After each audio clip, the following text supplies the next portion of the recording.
Hey, welcome back to the Glycogen Cycling channel. This is Glade's race number 3. Super exciting race today. You guys are not going to want to miss this. So before we get into it, let's take a look at the course for today's race. So just like the last two stages, we started out in Moorhaven and we headed west. This route is almost exactly the same as the first route we did. The only difference is this right-hand turn right here. Instead of going straight how we did in the first route, we ended up taking right here and add on another 6-7 miles, and then we make a left-hand turn and head back after this final right-hand turn, and then just a long straightaway to the finish. So this right-hand turn right here is going to come into play because there was a major mix-up that we're going to talk about in just a second here. So at this point in the race, we are right before that right-hand turn, and I've been sitting in the back, kind of just chilling. There was some moves early on, but nothing really stuck. So ended up in this tailwind section, decided to just kind of sit in the back, relax for a little bit, and then all of a sudden there were some moves that started to go off the front, and you can see them kind of up the road a little bit. So you can see another couple guys jumping right to the right there at the front, and my teammate is right on there, but the guy ends up getting away. So there's a lot of little people. There's a lot of guys jumping and trying to get away, get out front, and a couple have actually stuck. So you can see, the speed's going up a little bit, but then it all slows down. So at this point, I'm starting to get a little bit worried because whenever you have a group that's like attacking, and then as soon as everyone follows up, they just sit up, and then we drop down. See, speed's at 24 now. So as soon as you have like 30, 24, 30, 24, and the breakaway is just consistently at 28, the breakaway is going to get away. So at this point, I'm just biding my time, waiting for the moment where I can make my move and just get away from everyone, try to bridge up to this move, because I see it as a risky move that has a high probability of succeeding. So you're going to see in just a second here that I end up going for my first attack. And until we get to that point, I just want to talk a little bit about the overall GC. So on this day was also a large race up in Gainesville, Florida, the Swamp Classic. And a lot of the GC guys, well, the guy that was in first ended up going up to that race. So by default, as long as I finished towards the top, I was going to be in the overall lead by the end of this. So my goal was to, simply take back as much points as possible. So basically I wanted to win. I wanted to be just, he didn't show up, so he loses a bunch of points. I just wanted to put that nail in the coffin and win the race so I get maximum points on the day. And we'll see in just a second here if that actually happened. So again, there was a few guys up in front, and now there's an additional couple guys that it looks like a move has established. You can see my teammate David kind of going up there. And I don't believe he ended up being able to bridge up to them, or something happened at that point. So let's skip forward to my first attack that I made, and we will go from there. So just a few moments later, I saw this as a good opportunity to go. My teammate was on the front, so I know he wasn't going to chase me, and he can kind of pace a little bit, or at least react to some other moves. And I was able to get an okay gap, but at that point I realized everyone was right on my wheel. They were definitely marking me, and my teammate is still trying to bridge up to there. So as soon as I saw that, I kind of just sat up and fell back into the field, because you never want to chase your teammate down. If you can get away by yourself and able to bridge up to him, okay, that's fine. And also I'm running for the GC, so there's also a little bit more difference there. You know, I need to be up with the top guys in the front. So different circumstances, but usually you don't chase your teammates. So let's skip forward, and here's the final attack. You can see, and I'm gonna pause it right here for a second. So this right here is like the perfect scenario, and we didn't plan this. It just kind of happened organically, just from my teammates being in the right positions and at the front of the race, which is what you want. So look at it right here. I have 1, 2, 3 teammates all in the top 6 riders here. And what that allowed me to do, and specifically looking at the first rider here, number 16, he's moving up on the left-hand side. And at the same time, I have 2 teammates on the right-hand side. And this happened, you know, shortly after the last attack I just did. So all of these guys are the guys that were jumping on my wheel. So they were marking me. Specifically, these 2 guys in the front. The guy right here and the guy right here. Those guys were marking me and wanted to be on my wheel. So recognizing this, and this just comes with time during a race, and it almost comes as instinct at this point. And you don't necessarily realize it till you review the footage, but at this point in the race, I knew this was a good moment to attack because I had my teammates that aren't going to chase me on moving up on the left-hand side, 2 teammates on the right-hand side. So it kind of boxes in these 2 guys where if I go now and I attack on the left, they're not going to be able to chase me because my teammate on the left is kind of boxing them in. My teammate on the right is kind of boxing them in. So there's just like nowhere for them to go. And that's exactly what happened at this moment. So I end up following my teammate for just a second here. And as soon as he's right next to this Defeat X guy, I end up launching it. Nobody's following me. And the first thing I do is I end up crossing over to the right-hand side just so if that one guy ended up slowing down, then coming around, he would still have to go around my teammate and back over to get on my wheel.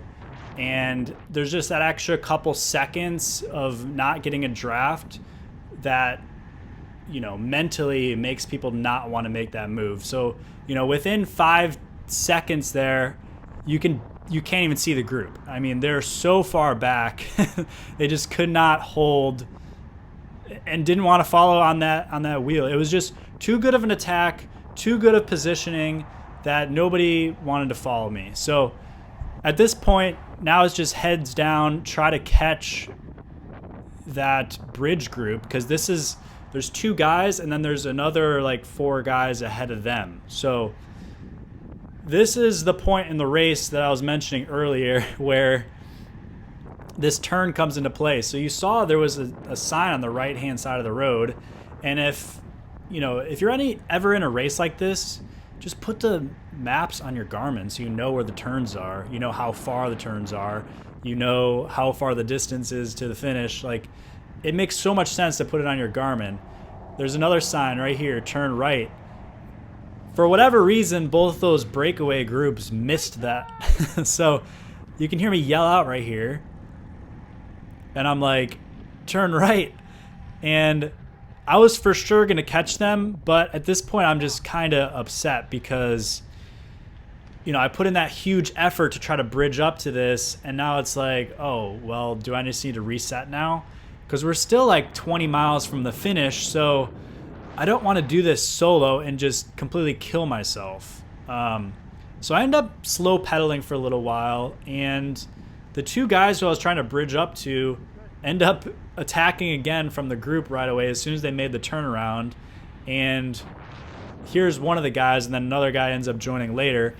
But we end up having this 3-man break for a little while, and it was working out pretty good until we got closer to the finish. So at this point, it's just the 3 of us. We are, rotating pretty well, just doing like 20, 30-second pulls, just holding like a steady 26. And at this point we have a crosswind, I believe. So, you know, that's why we're not going faster. But at this point, I'm 80% sure that this breakaway is going to succeed.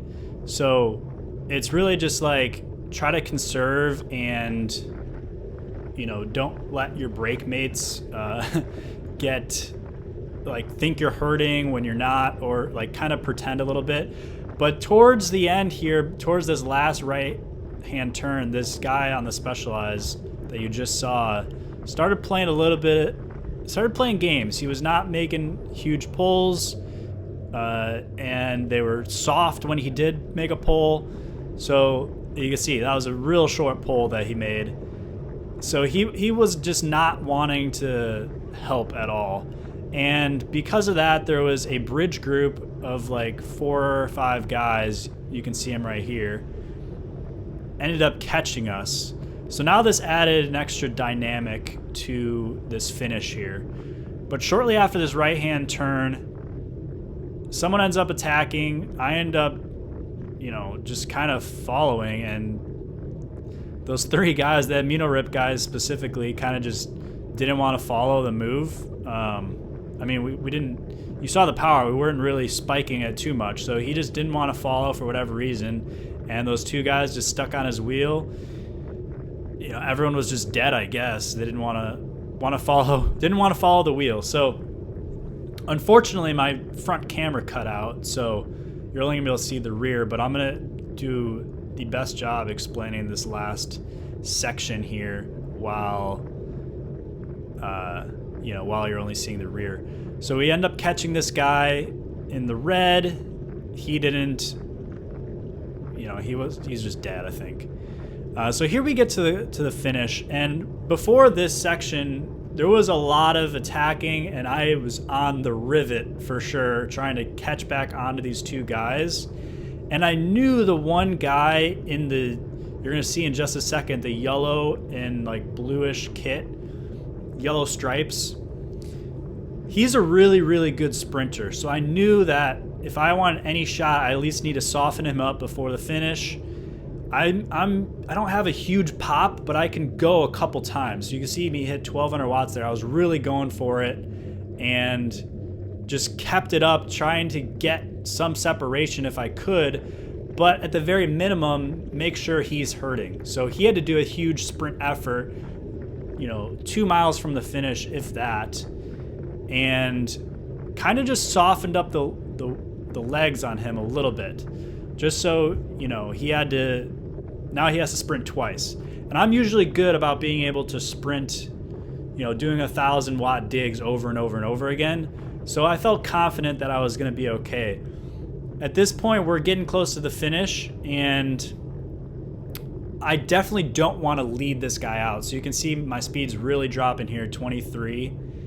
And like the worst case scenario is having to lead him out. So you saw that other guy ends up attacking, and I was like, thank God, because now I'm behind these 2 guys. So at least I'm not leading out this sprinter. And at this point, and I'm going to break this all down in just a second here, but we're getting close to the finish. You can see 35 miles an hour, and I end up trying to box that guy in. You saw the guy on the blue bike. He was leading it out, and then what I'm trying to do is just hold as close to this guy as I can so he can't really come around me. He's either got to go left and go around, or he's got to go and wait until he's on my wheel, and by that point the race is over. So let me show you, and I'll break that down and just show you exactly what I mean when I'm talking about that. So I'm going to try something new here and show you a screen recording of my terrible drawing on the iPad. So we have the road that goes like this, right? And then this section is like the turn lane. And then the actual finish line is like right here, for example. And so when we're all coming up, we're like this, right? So you have the guy on the blue bike, you have the sprinter guy, and then you have me. So blue guy, sprinter guy, me. And we're all going this direction. And at this point, we're like right here. So you have guy on the blue bike, you have sprinter, and then you have me. And what I do is I hold as close as possible to his right.